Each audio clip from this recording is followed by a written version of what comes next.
Our generation name is the Internet Generation, and while that might not be an original title for a generation, you'll see later on why it's named the way it is.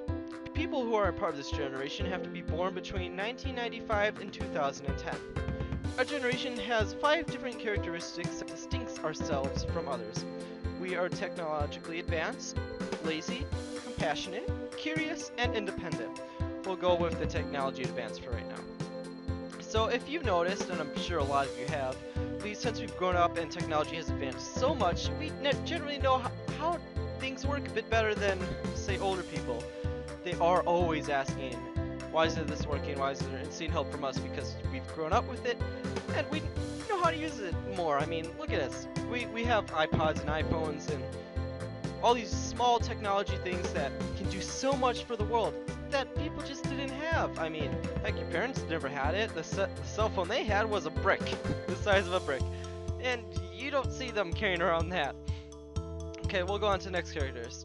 Sadly, our generation is lazy. If you notice, we are not active like people past. We generally sit down after school or after an activity and we either go on a computer or watch TV or play video games or whatever. That's because, once again, because technology has advanced so much that we just generally are stay inside our houses and stay indoors, and that I'm sure as younger kids you all played outside eventually every now and then, but as an adult, or as growing up as adults as we are, we're generally more locked up into the house. Our cities are huge among us, and most of us don't live close to each other, so really not much to do, and we can't really go anywhere without parent permission or their parents driving us, which they're working all the time, so why bother anyway? So we kind of stay at home and we either do homework, which I know none of you do, or we just watch TV, play the game by yourself. I don't know, it's really what to do. Another trait is compassionate. We are more compassionate towards other people than, say, 50 years ago or 20 years ago, because people are like, oh, suck it up, wimp. And we care for each other more because of what has happened in the past, because of the Civil Rights Movement, because of 9/11, and because of all these historical events that brought us together as a whole society. We really care about each other. We are more helpful with everyone else. It's a more caring environment. It's not a dog eat dog or a cat eat cat world out there. We want to help each other. We want to see everyone to succeed. Yeah, so another characteristic we have is curious. We're a very curious group of people. We always want to know how something works, or we want to see what happens if I did this or this. I'm sure all of you did this when you were younger. And we're just generally more curious of each other. We want to know how things work. We just want to build stuff. We want to see what our limits are and go that way to see what we can do, what we can accomplish. And we've really gotten quite far. And we're independent. Because of the way our world is nowadays, we are more independent than ever before.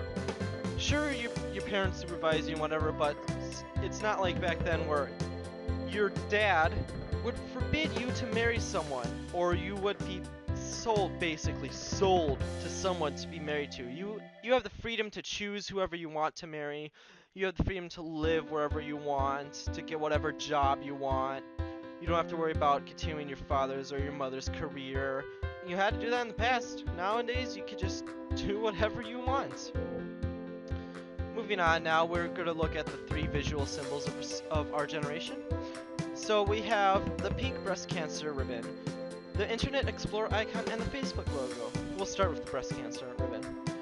So the pink breast cancer awareness ribbon recently became popular in the 1996.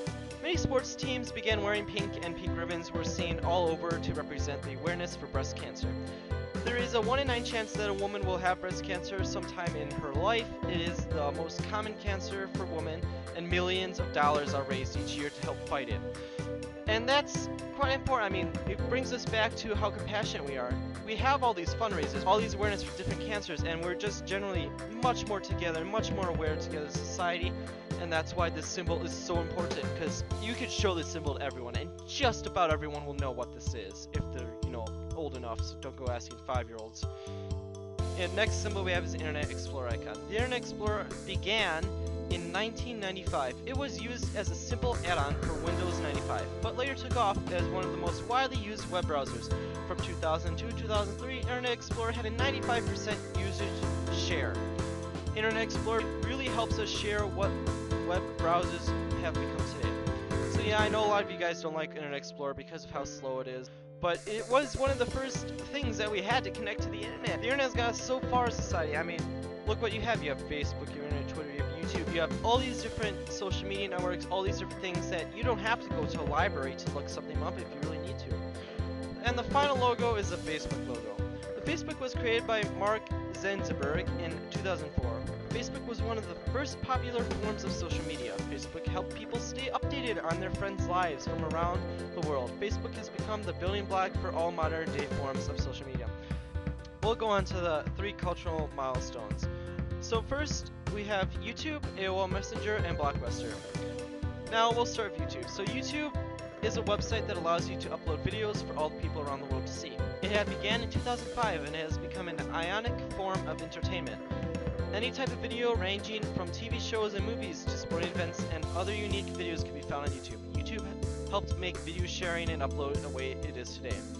So YouTube has been very important. It has let us be able to find out certain information facts fastly, shortly. If you want to find out more about this specific news report that happened, you just search it up and there will be a whole video about it. It's a great way to simplify some more complicated, for example, like how the universe will die or whatever. It's an easy way to share knowledge and information, and it's a great way to entertain yourself if you have really nothing to do. AOL Messenger. So AOL Messenger became popular in 2000. It was a document form of messaging program around this time period. AOL Messenger helped jumpstart other forms of social media like Facebook and many other programs.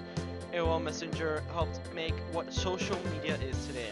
So there's probably some amount of people that don't know what AOL Messenger is since we were either 2 or 3 when it came out, but it was huge. It was the Facebook of the day. It was the Skype. It was everything. I mean, a lot of people really loved it. It was a fast and easy way for people to send messages. It's basically like texting, except online on the internet, which we don't really do much today.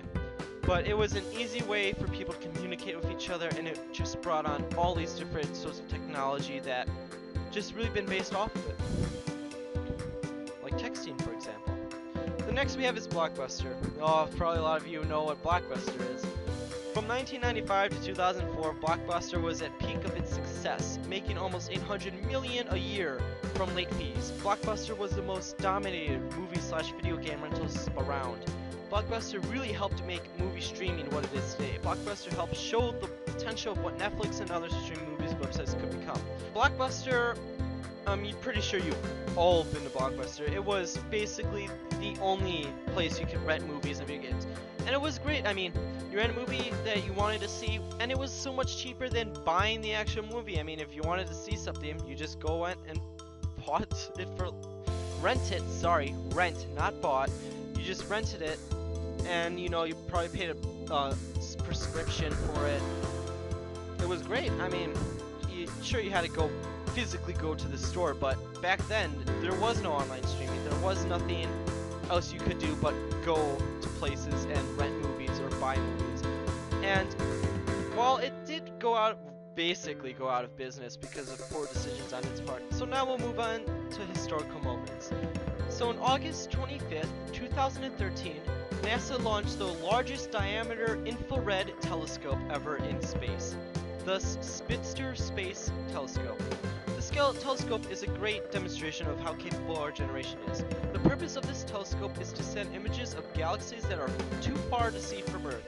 The ability to send a telescope of this size has never been done before by any other country or organization with such advanced technology. It is unbelievable what our generation will be able to do now and in the future.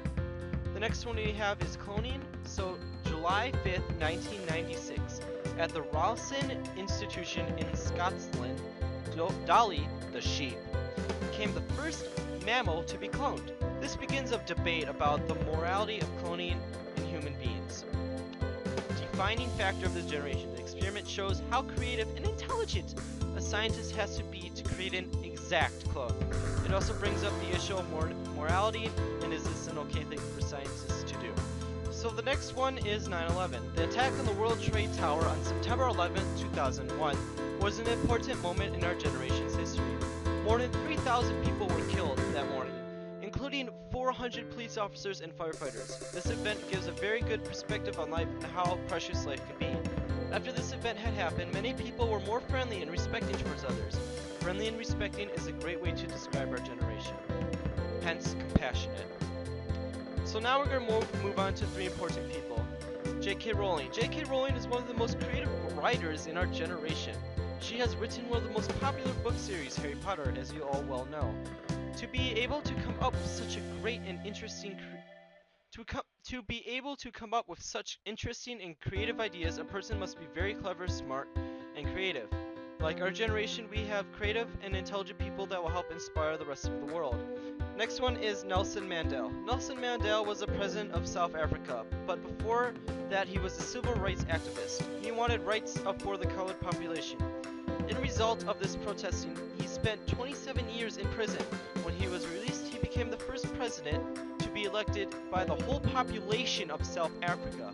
Just like our generation, Nelson Mandela never gave up his dream. He continued it even though he spent 27 years in prison.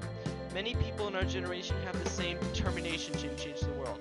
The last person is George W. Bush. George W. Bush was the 43rd President of the United States. He represents our generation because he is a great leader. Bush was the president during the time of the September 11 attack.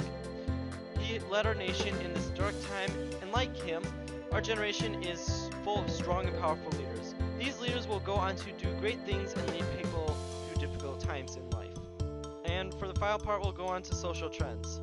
Twitter is an incredibly powerful social trend because it helps us connect people and create friendships. Twitter is a great way to just share your thoughts and everything. So Twitter's random. It's basically like the thoughts of the human mind. Like, oh, I had this for lunch. Oh, did you hear about this? It's like how the human brain works. We just flow from one subject to the next, He has a huge impact on everyone's life. Even if you don't have Twitter, you know what it is. YouTube, once again, is a way for people to share the content they created with the rest of the world. It's basically the same thing as TV, except you don't have to own $1 million to do it. It's a great way just to show what you do. Like, it's a great way to get out there. It's something you can do to show your talent.